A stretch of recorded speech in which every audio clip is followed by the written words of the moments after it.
This week, the mysterious idea of a trial by the four elements inside Masonic ritual. A new idea? An old idea?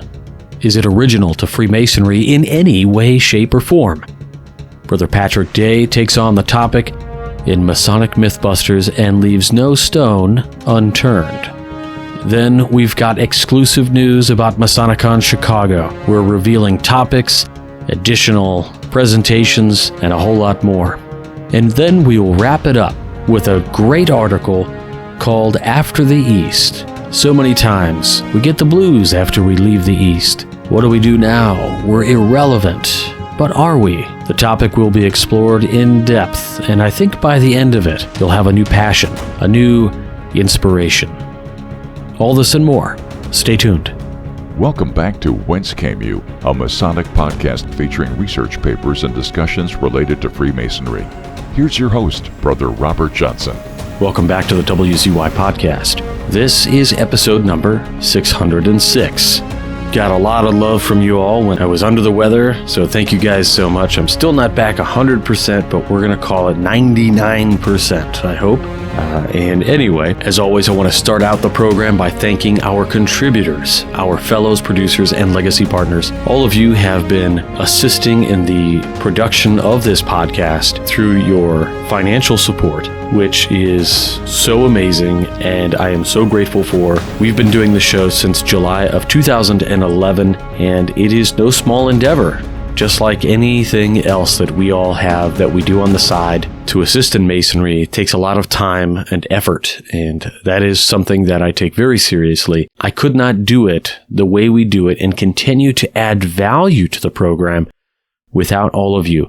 So I do, one more time, just want to say thank you to all of you who are assisting there. If you're curious on how you can help the show, maybe you're thinking, I'd love to do something cool, I don't know what to do. Well, listen, there's options for everybody, whether you want to donate 50 cents or $10, whatever the case may be. Whether you want to do that on a monthly basis or a single-time gift, that's all awesome too.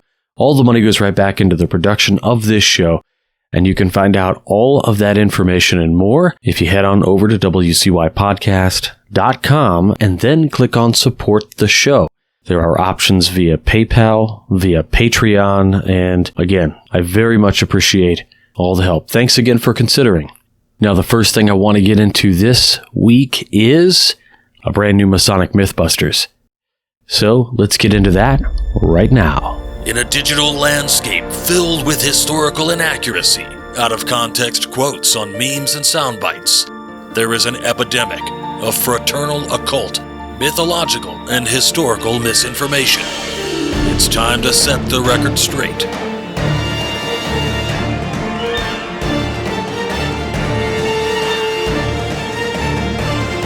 Masonic Mythbusters with Patrick Day. If you have ever seen the red degrees of Germania Lodge number 46 of New Orleans, Louisiana, it really is an impressive ritual. They've come to Denver a few times, and it is quite a rite to behold. I don't feel there's any need to get into the history of the ritual, as that is clearly outlined on their website, which was largely produced by Arturo de Hoya. Basically, the lodge worked in German, and then their old ritual was likely a translation of William Morgan's expose Illustrations of Masonry, with some modifications and corrections. Then in 1940, the lodge adopted a hybridization of Jacques Fullhouse's Scottish Rite Craft Masonry ritual and Louisiana's York Rite ritual, which they exemplify, that they will travel to other jurisdictions to exemplify the first degree. It's really cool, and if you ever get a chance to see it, go. Do it. It's awesome. Highly recommend it. A particular interest in the ritual is the trial by the elements. The last time I got to see this, I was voluntold to help with the air, water, and earth parts, which was cool. It was really cool until I realized I was sitting right next to one of the guys who was doing the trial by fire, in which he has a combustible powder in a container at the end of a long pipe, which he blows into a candle, and then this big plume of fire burst forth. I thought my suit was going to incinerate. Now, this aspect of the ritual, the trial by the elements, is a curious one, and something that is heavily discussed in certain Masonic circles. There certainly is something kind of like this, i.e. the 4 classical elements in Masonic ritual, but it's not trial. Rather, it's a punishment. The penalties for breaking the obligations. The entered apprentice penalty involves earth and water, the fellow craft involves air, and the master mason involves fire and air. So, where do we get this so-called trial by the elements? Is it a late evolution of the penalties? Or was it brought in by outside sources? Well, it's the latter, truth be told. So let's dive in. Now, the earliest indication we have of any sort of trial by the elements associated with rites of initiation is in the 2nd century CE with Roman author Apuleius' Metamorphoses, or what St. Augustine called the Golden Ass, and this text would be the inspiration for Kafka's great absurdist work of the same title, Metamorphoses, in which the protagonist is turned into a giant insect. Now, I will call Apuleius' work the Golden Ass, just to not be confused with Kafka's work, or Ovid's work of the same name. So, the Golden Ass follows the story of Lucius, who is dabbling in magic, and in an effort to transform himself into a bird, accidentally turns himself into a donkey. Then he goes on this long journey to find a way to turn himself back into a man. Then towards the end of the novel, book 11, Lucius he's just utterly devastated. He has been through so much and is still just a pitiful ass. And while laying on a beach, he begins to pray to the great goddess to deliver him aid. And when he falls asleep, the goddess Isis comes to him in a vision and directs him to travel and seek out the priest of her eternal religion. And then he does, and is eventually turned back into a man and initiated into the mysteries of Isis. Now, Apuleius spends quite a bit of time describing the ceremonies, purification rites, bathing, fasting, what everyone was wearing, etc. As Lucius begins his katabasis, or ritual descent into the underworld, he states, quote, "I was ravished throughout all the elements, per omnia vectis elementa." Now, there have been various translations of this passage.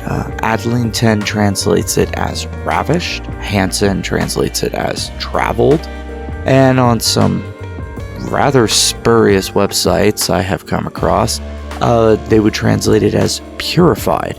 However, a very literal translation of this passage is, "I was carried through all the elements." Now, it should be understood that Apuleius is writing a novel, and a comical one at that. It is a work of comedy. Now, while the novel has a lot of serious and poignant moments, such as the tale of the old woman who tells Lucius this tale about Cupid and Psyche, it must be borne in mind that this is a comical work of fiction. So, how much weight do we give Apuleius' description of the rites of Isis? Some authors believe absolutely none, while others believe that it could be taken with a grain of salt and maybe somewhat truthful. It's entirely possible that Apuleius was actually a member and divulged numerous aspects of the cult, or he could have been satirizing the cult based on what little he knew about it. It should be understood when we read Apuleius' description of Lucius' initiations into the mysteries of Isis, Serapis, and Osiris, the cults themselves were not being satirized, but rather Lucius himself is, owing to his apparent lack of understanding anything he is going through in his initiations. That said, according to Apuleius himself, he was initiated into several mystery cults. Quote, "I have been initiated into various of the Greek mysteries and preserve with the utmost care certain emblems and mementos of my initiation with which the priest presented me. There is nothing abnormal or unheard of in this. Those of you here present who have been initiated into the mysteries of Fatherly Bear know what you keep hidden at home, safe from all profane touch and the object of your silent veneration. But I, as I have said, moved by my religious fervor and my desire to know the truth, have learned mysteries of many a kind, rites in great number and diverse in ceremonies. This is no invention on the spur of the moment." End quote. He does not mention the cult of Isis, nor does he give much detail, but at the very least we may surmise that he had been initiated into some mystery rites. But beyond that, not much else can be discerned. His various initiations may have inspired how he lays out the rites, as described in the Golden Ass, but there simply is not enough known about the cult of Isis, or many of these other mystery cults, to ascertain how accurate Apuleius is being. And remember, they're called mystery cults because what went on is a giant mystery. That's all. The purpose of this lengthy examination of Apuleius and his account of the mysteries of Isis is so we have a full understanding of the potential validity of his statement. I was carried through all the elements. Was that really a thing? Was it a functional innovation? Was it his own personal commentary on the rites as he may have experienced them when he was initiated into this mystery cult or some other? The debate could go on, but suffice to say, this comical novel gives the first mention of any initiation rite that includes all the elements in its ceremonies. We may not even be talking about the classical elements of earth, water, air, and fire, but such indication is being given and certainly could be implied as such. That said, certainly other people have believed Apuleius' account and even assumed that these practices were incorporated in ancient Egyptian rituals long before Hellenic Greek mysteries, and future persons would use his ritual outline as their basis to, fill in gaps in their understanding of other mystery cults and their ceremonies. The most notable example, and in my opinion was the key text that forever stapled the trial by the elements into ritual initiations, is Abbé Terrasson's The Life of Sethos. Abbé Jean Terrasson was an 18th century French priest and scholar. His most popular work was a 2-volume novel called The Life of Sethos, which was published in 1732. He claims he translated this text from a Greek manuscript that, quote, was found in the library of a foreign nation, end quote. Very descriptive, I know. The novel follows the life of the future king of Egypt, Sethos. Now, very early in the novel, Sethos desires to be admitted into the secret rites, and is at first rejected, but soon thereafter pursues it once more. He claims that Thales and Pythagoras were both members of this distinguished mystery cult. The entrance into the sanctuary was in one of the pyramids of Giza. Sethos is not given permission to be admitted, he just goes for it. He goes into the pyramid and descends a spiraling stair to the bottom of a deep well. As he passes through one of the numerous arches into the subterranean temple, he encounters the following sign.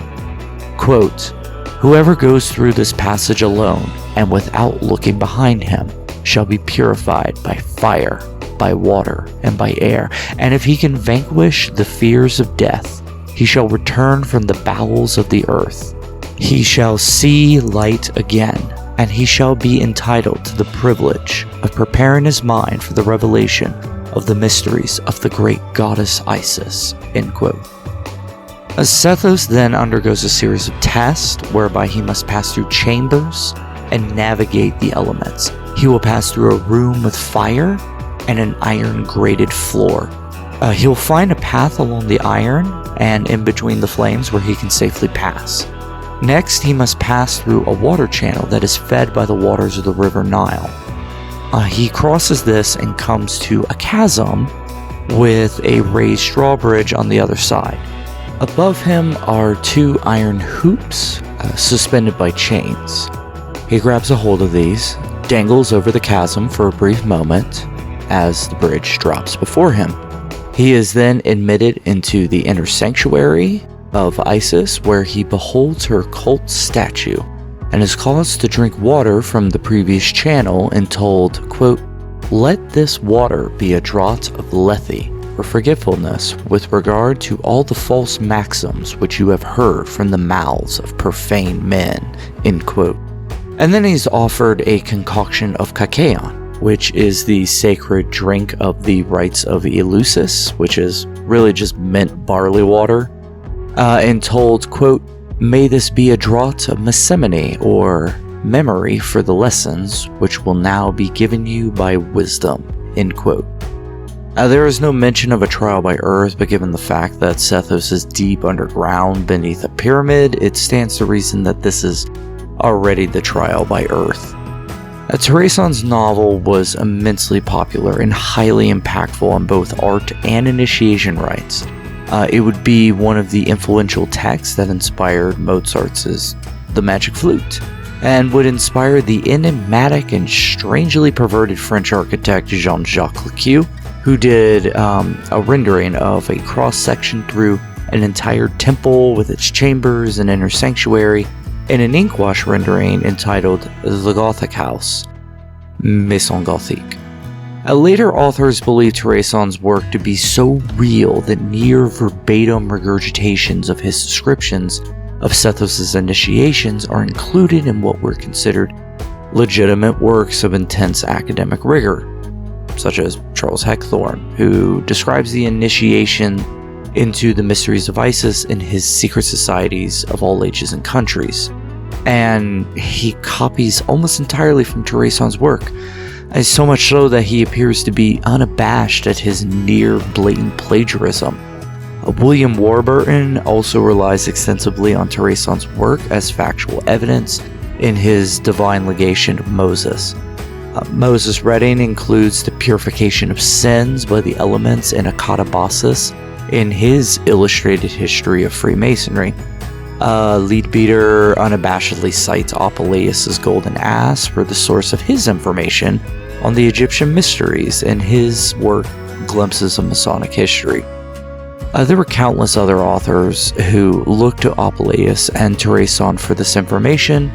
Sometimes they acknowledge their sources, and other times they're kind of skirting around the fact that their sources are fiction. But all of them come back to the same 2 authors, Apuleius and Tereson. The examples could just go on and on and on. In fact, you may already be familiar with this initiation narrative from any number of sources, and truth be told, whatever you were reading, it was certainly originally drawing from one of these 2 novels.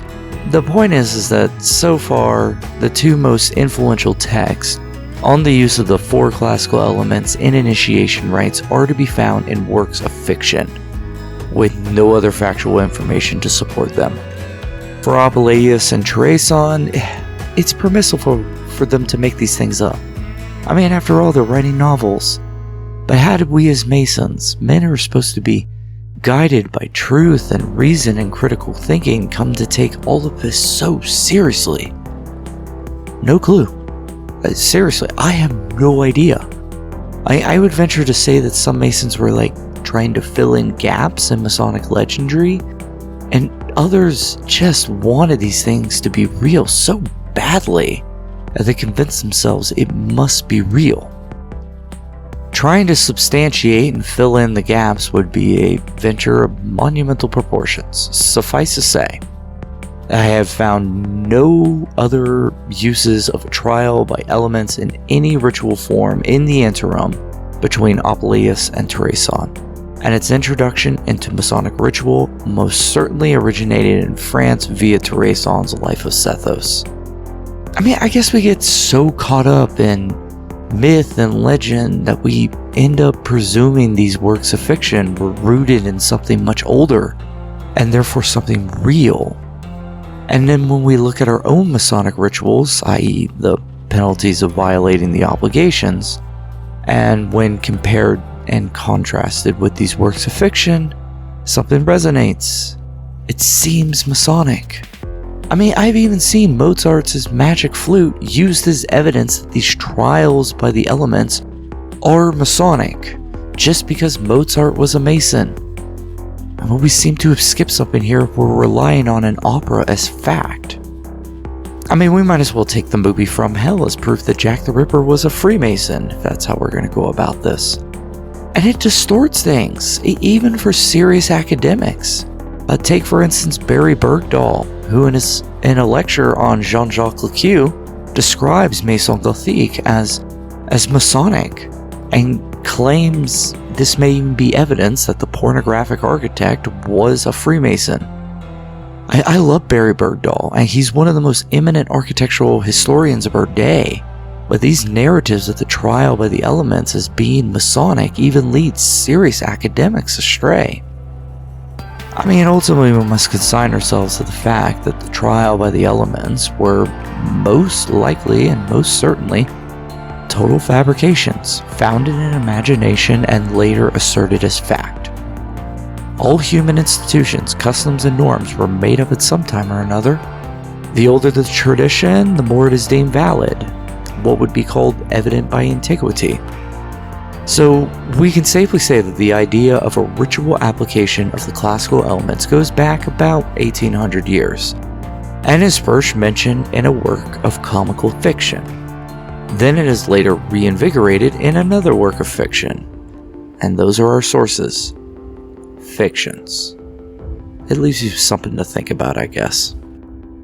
All right, the Trial of Elements. You know, the first time I had heard about this was actually in a tarot deck. That's right, I had purchased the tarot deck, the Masonic Tarot, which is a wonderful tarot deck.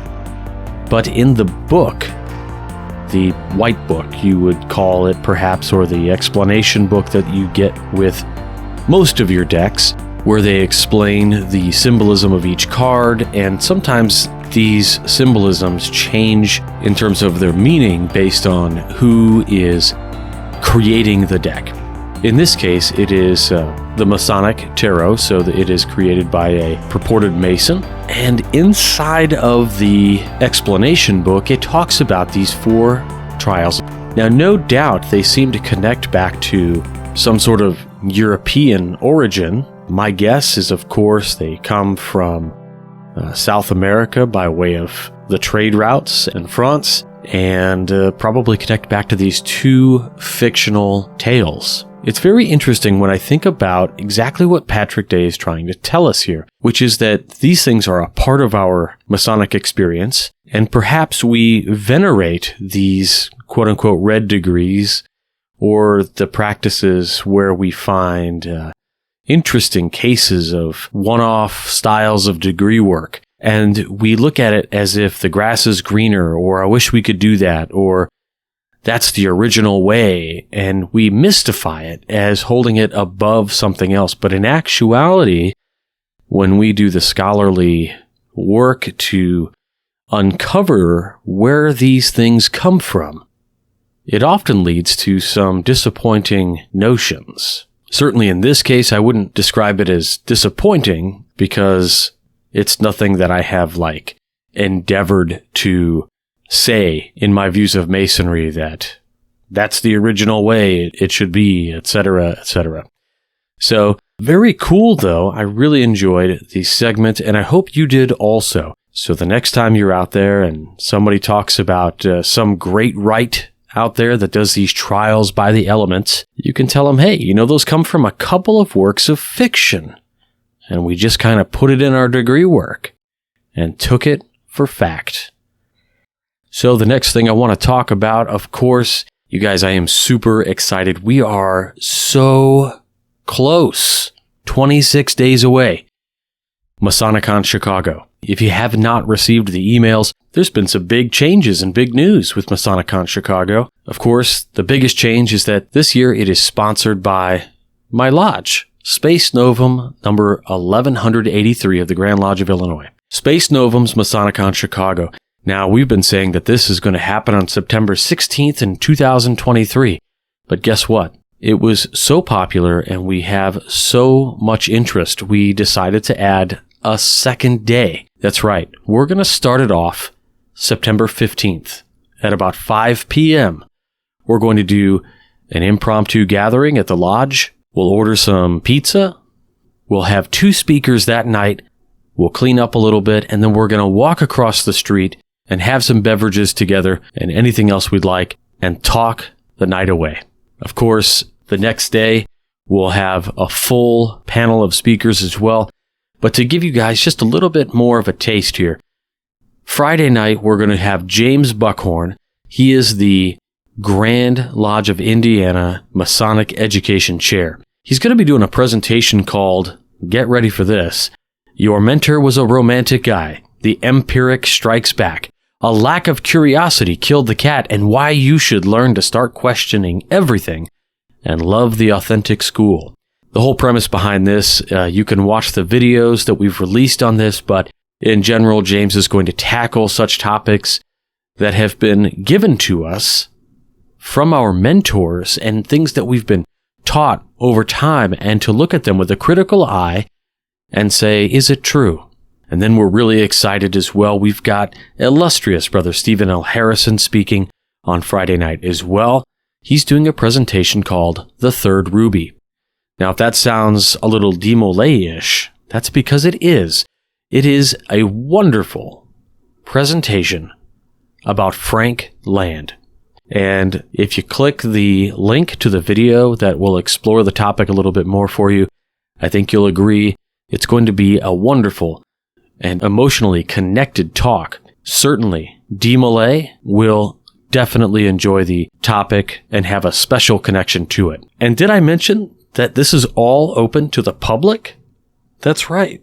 You don't have to be a Mason to come. All of our topics are open to the public, both on Friday and Saturday night.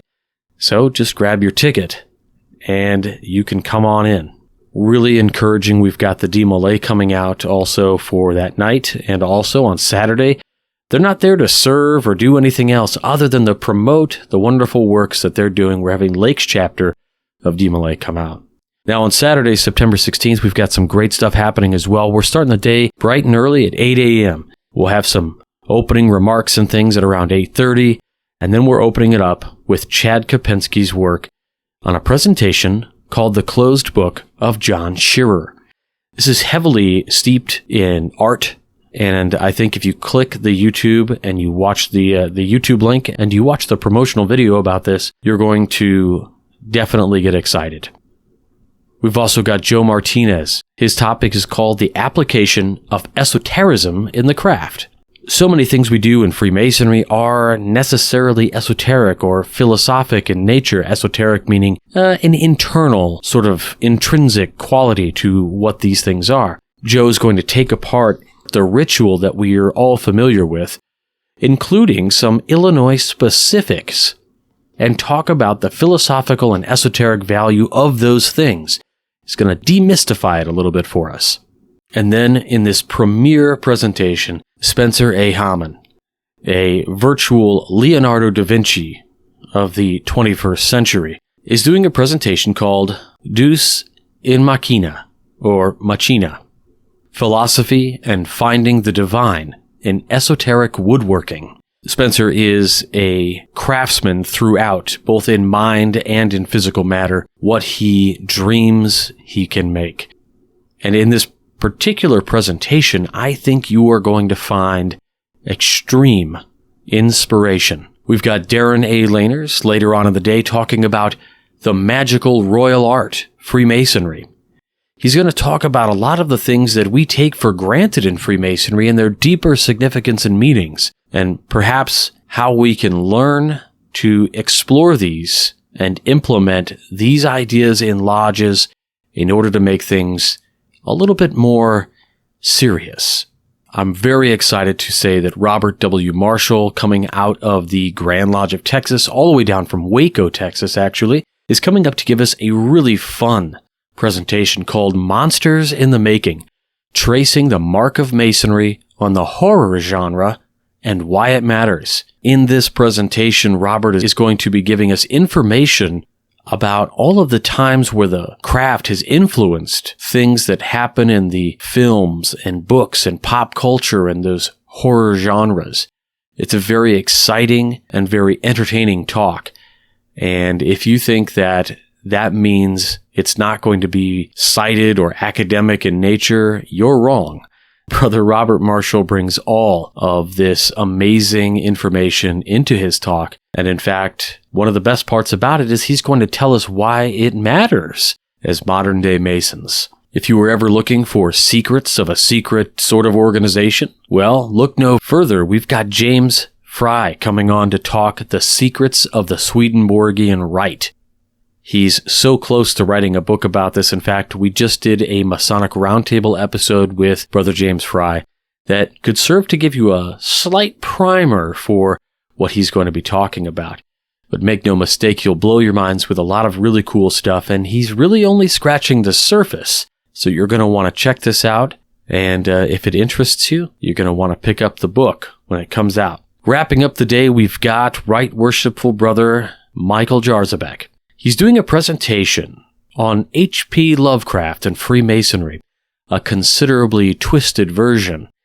What is the connection there? Well, there are some connections that he has since made in the Fraternal Review's most recent issue of the Fraternal Review, where it is all about Lovecraft and Freemasonry. There have been some claims that there was some reaching within those articles, but those reachings really require some imagination, something that ran rampant with somebody like H.P. Lovecraft. But in our private talks between Michael and I, he's revealed some very controversial and startling connections between Lovecraft and Masonry that are real. And I think he's going to bring us some of that information. So that is the 2 days of events. We've got a lunch break and bio breaks all built in, so you guys don't have to worry about missing anything. Lunch is not just an hour. We've got 90 minutes for lunch that day. There are about 36 restaurants in the local area, so we are going to essentially just break for lunch and come back and be able to eat where and with who you would like. So 9 speakers over 2 days. We've got some recommended hotels all set up for you all. We're working on block rates. So mention Masonicon Chicago if you'd like when you're making your reservations at the Holiday Inn Express or Sonesta Simply Suites in Chicago, Libertyville. If you want to know more and you want to get all the information when it comes out, go ahead and join the mailing list. It's on the website, MasoniconChicago.com. I want to thank our most recent sponsor, Brother Kevin Standen, who he bought a ticket and then he decided he was going to go ahead and sponsor the event as well. And this is going to be his first in-person conference. I'm super excited to meet him in person. We've conversed very numerous times via Zoom and through email. And so I'm very much looking forward to that. So a huge thanks goes out to Brother Kevin. If you're curious about sponsoring the event, certainly just reach out to me personally, or you can go to the website and you know what you want to do. You can just scroll down to become a sponsor and do it that way. All the ticket sales are through Space Novum Lodge. It'll be a PayPal link when you buy your ticket. Your receipt is your ticket, and I'm keeping track of all those, and we'll just check you in right away when you get there. Everybody's going to get a personalized badge, which will have the schedule and everything on it, and that comes with your general admission. If you'd like a VIP ticket, that is the way to go. You're going to get some swag, including our exclusive pin and coin, which, you guys, are so amazing. I'll be sharing the images, the mock-up images of those, the digital renderings, as soon as possible. I designed the front of the coin and the pin, and Brother Spencer Hamann designed the back of the coin. And you know it's amazing because he designed last year's pin and coin single-handedly, and of course that awesome Art Deco style that he and I are both fond of, and that this event really tries to embody in terms of its style. I would encourage you, if you're out there and you're some sort of Masonic administrator of a sort, we've got a couple flyers that have been produced for the event. Flyer number 2, which has been updated. If you click on that on the website, it will download a PDF that you can then send out to your groups and your email lists. That would be awesome if you could do that. We are actively selling tickets, and we want to sell more tickets. We want more people to come. Ticket sales have been amazing. We've got a ton of folks going. We've probably got about 30 tickets left, not a whole lot left.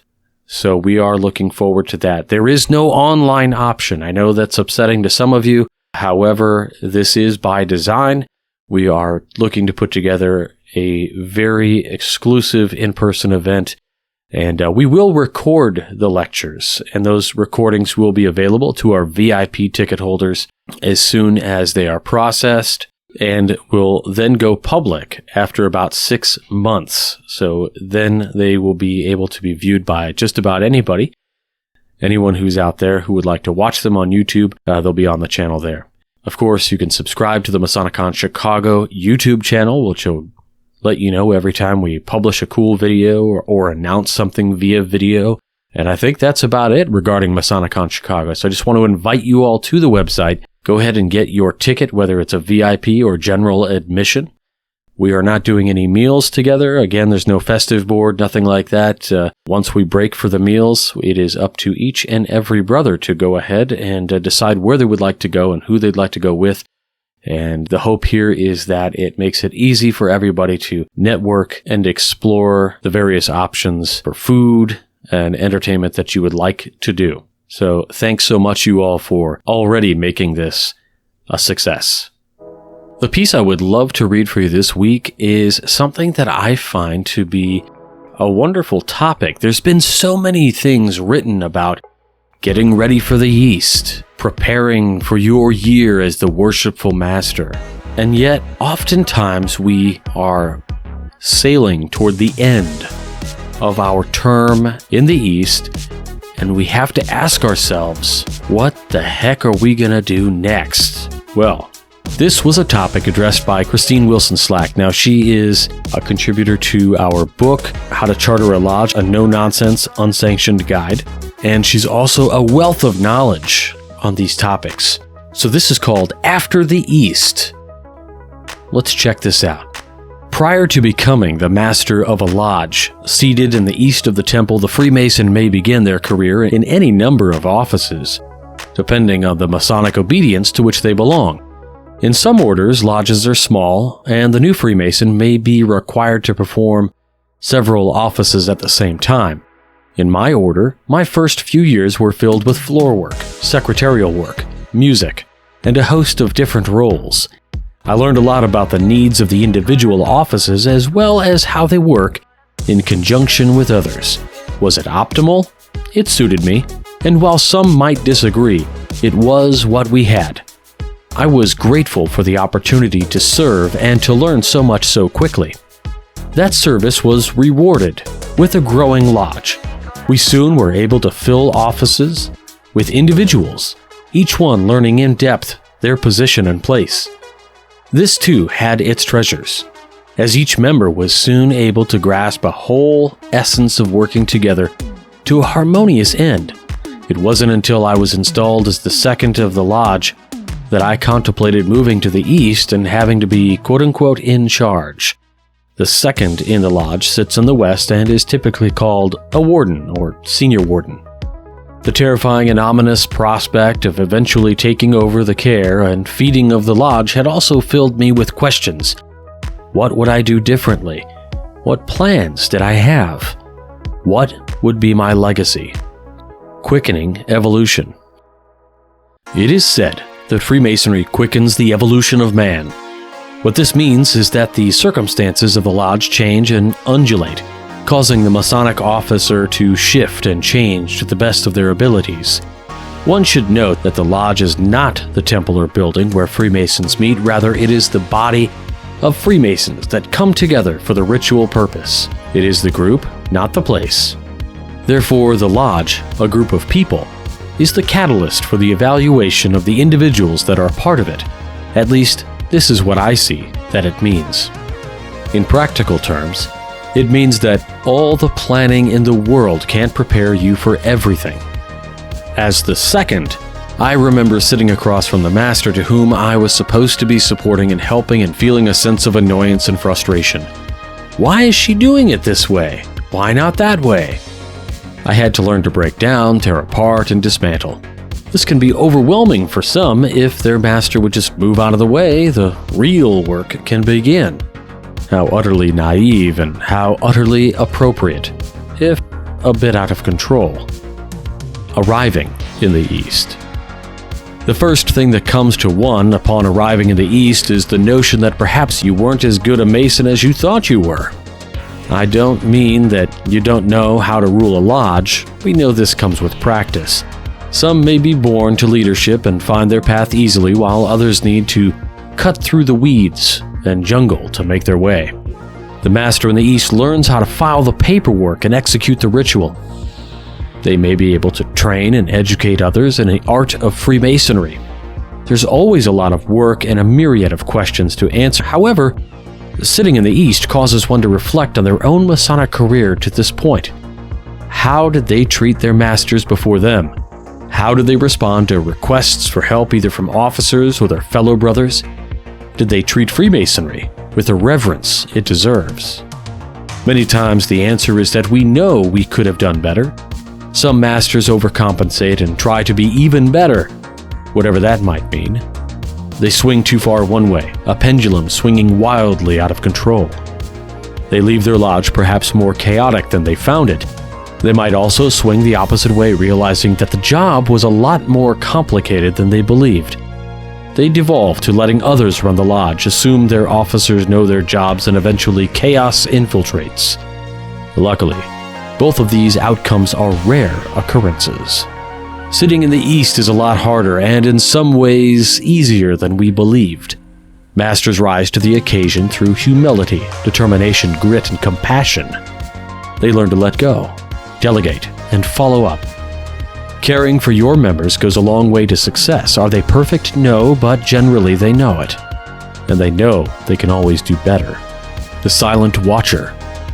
Then, in a whoosh, they are done. Over. They now sit to the left of the master, assisting as needed, but they become the silent watcher. They become the shadow. And perhaps to some, they think they are irrelevant. They feel the lodge move forward with a new captain at the wheel.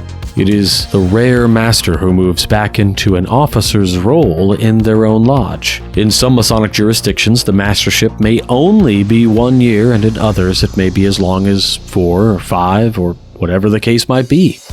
In most cases, the effect is still the same. There is a loss in a mourning period where the master might not feel as relevant as they did the day before.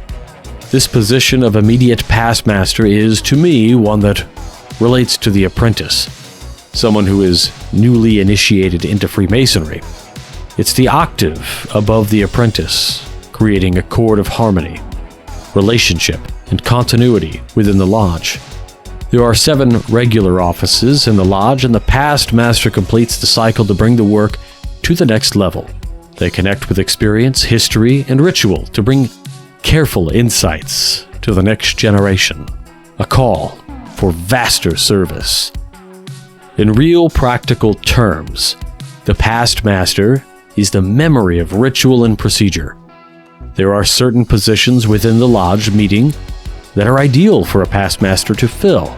Certain officers that require that experience and knowledge to execute correctly and create continuity. Their knowledge helps the new master run things smoothly and harmoniously. While 3 rule the lodge, the past master is truly a left hand for the master, a confidant that may provide whispers of the immediate past. Yet most lodges, district, and jurisdictions need so much more. They require the pillars of the columns to remain strong, vibrant, and active.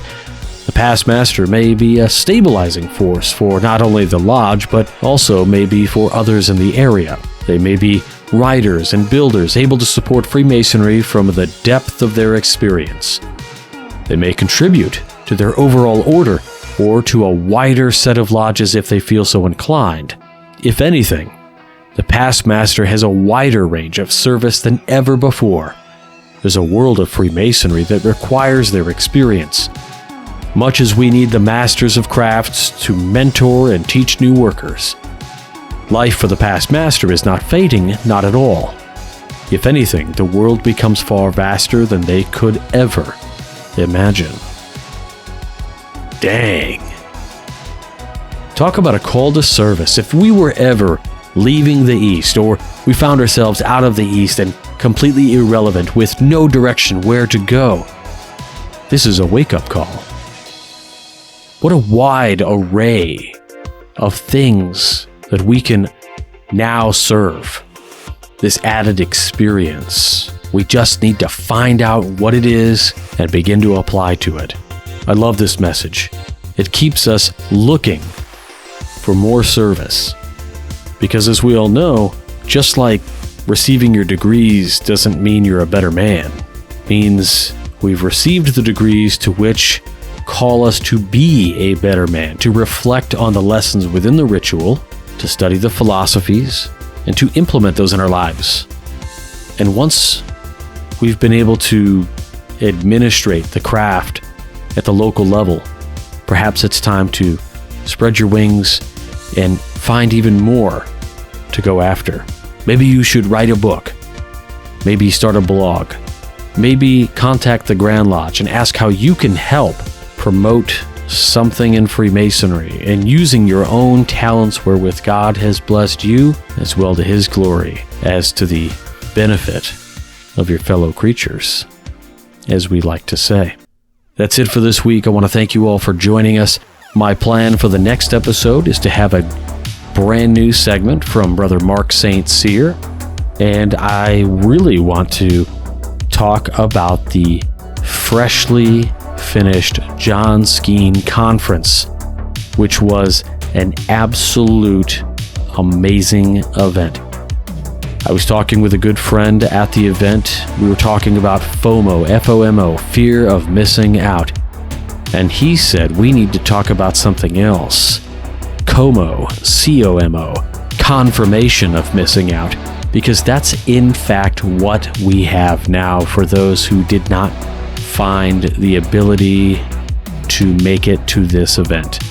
It was absolutely amazing, and I will talk a little bit more about that, well, a whole lot more about that next week. So until then, I'd like to say stay on the level, and for Whence Came You, I'm Robert Johnson. Take care. You've been listening to Whence Came You, a Masonic podcast featuring research papers and discussions related to Freemasonry with your host, Brother Robert Johnson. Be sure to join us for our next edition.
WCY Media.